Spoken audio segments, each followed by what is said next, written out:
Up, everybody? Mike D checking in again. When I did the post about Nas being the GOAT, I thought it wouldn't have been controversial on any levels, but people hit me up like, "Oh, Nas the GOAT, this, that," and I'm like, why do people not feel that when it's clear that he has surpassed his peers? He's surpassed even people that came after him, man. And we know what he brings to the mic and skill set and all that. So I figured that I'd do a video as to why mainstream media doesn't overwhelmingly crown Nas King as they should, right? Why does mainstream media never really go out their way, or even when they're putting these lists together, make sure that they put Nas as the number one MC of all time, which he should be?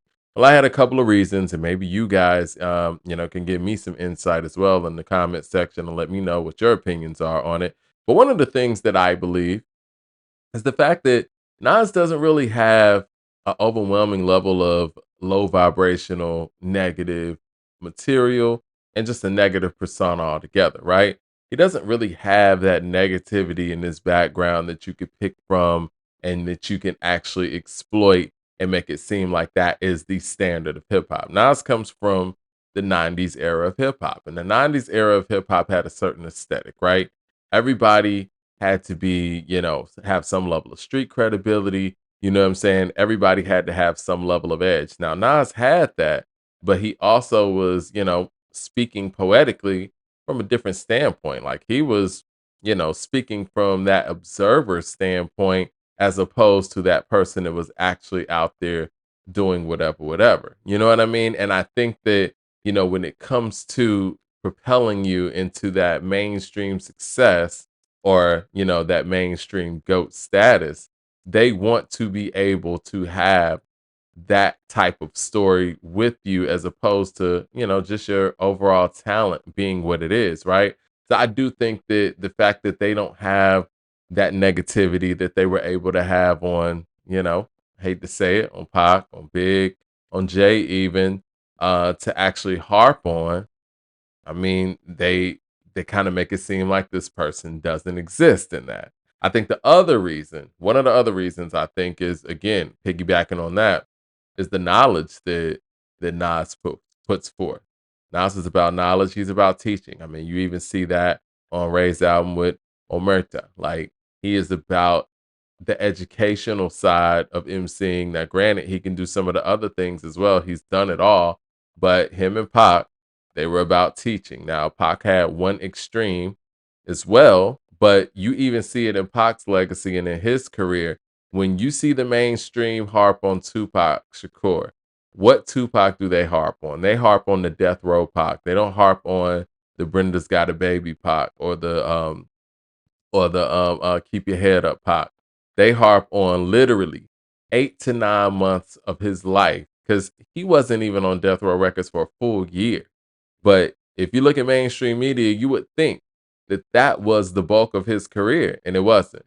And you could see just how he's depicted and how his career is depicted, which part they want to pick from you. And I don't think that Nas has enough of the volatile, the negativity stuff that, and I'm going back to my first point, for them to be able to pick from. But again, the knowledge, I think that, his approach on knowledge and, you propel somebody like that too high in influence, then who's to say what they're going to be out there saying to the youth or, to the public? And it's unpredictable, right?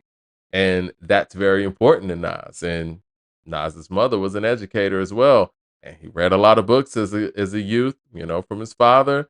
So he has a lot of knowledge to disperse. And I think for a lot of mainstream pugnates, that's a scary thing.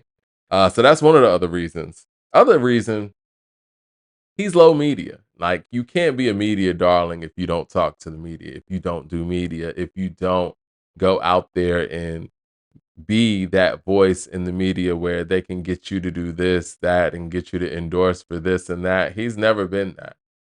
Not to say he's never endorsed anything, not to say he's never done an interview. He does those things, but it's very low. And you don't really get a whole lot, of media excerpts from Nas. One of my favorite media moments from Nas, it is my favorite, is when he got on Power 105 and was going in on the politics and the and the way things were going with Hot 97 and how they tried to cheat the battle and how they, didn't allow him to do his set at Summer Jam and whatnot, and how he was telling people to go out there and start their own platforms.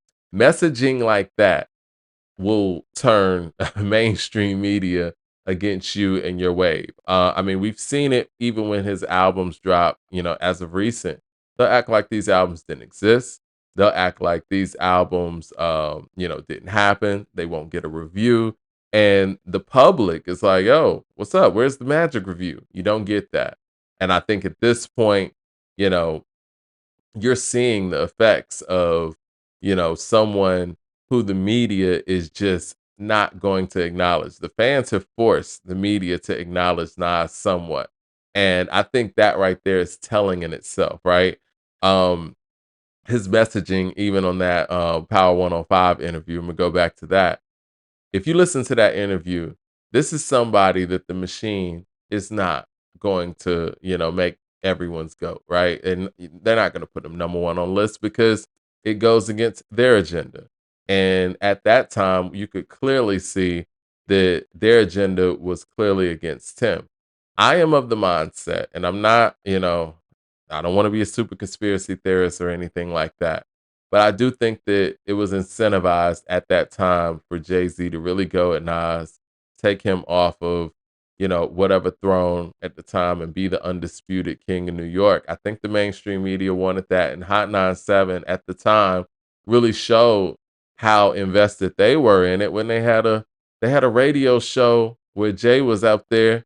It was called The Takeover. And it's like, you're really not operating as an unbiased um, person, or I don't even want to say person or machine in this thing, right? And we all know that's a corporate entity as well. So it almost looks like the corporations via Jay were against Nas. Now, granted, I think this was an individual thing because Jay did want the crown, but corporations actually assisted him in such. So I do think that that's a big part of it as well. Nas wouldn't play their media games and never has played their media games. And I think that when you don't talk to the media and you don't play the media game, the media is not gonna hold you high. What was the other reason, man? I said negativity, the knowledge, low media games. I think the craftsmanship and the consistency and the fact that Nas never really gave the pop world what they wanted as far as like those gotcha moments. No media narratives, no stunts, none of that stuff. Just craftsmanship. You know what I'm saying? No big time, stunts being pulled. I think that again, those are some of the reasons that, they're just not going to hold him high. Didn't do what they wanted him to do. They didn't get anything out of him. You know what I mean? It was like it's very much about hip hop, and we see it now. Even with what he's doing and what he did do, excuse me, with the hip hop 50 and what he's doing with Mass Appeal, he belongs to hip hop and he doesn't belong to the pop airwaves, mainstream media. I mean, he was been a part of that. He's been a recipient of that to some degree as a signed artist to a major label. But all in all, when it came down to it, he gave back to hip hop and didn't really give the pop world too much to pull from. And one of the other reasons, and there are many, but I'm just going to be brief with this video. I do think that the fact that Nas never shitted on his father, and he always held his father high, even though things didn't work out with his father and his mother. For the people who were around in the 90s, man, like it was kind of a theme for, 90s hip hop icons, especially black male MCs, to go out there and, denigrate their father. And their father wasn't there. That was like a repeating narrative. And either you downed your father or you act like your father didn't exist. And Nas didn't do either one. He had his father play trumpet on his first album. Talked about it, always held that high, always talked about the fact that his father inspired him as a musician himself.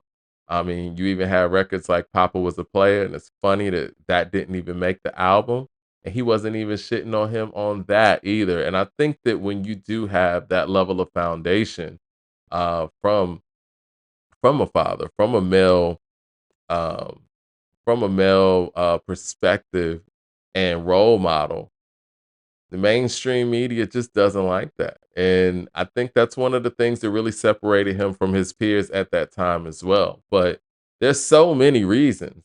But he came out as a rebel. And it makes you think like, you know what? These outlets put together these lists. What's the agenda behind the list? And when you look at Nas, there's really no agenda. You look at just the work, the craftsmanship, and what that person has done, who that person is, how that person has operated throughout his career. It should be it should be no conversation because we don't talk in terms of numbers, right? I don't care how many albums Illmatic sold. I don't care how many albums It Takes a Nation of Millions sold. I don't care how many albums The Low End Theory sold. I don't.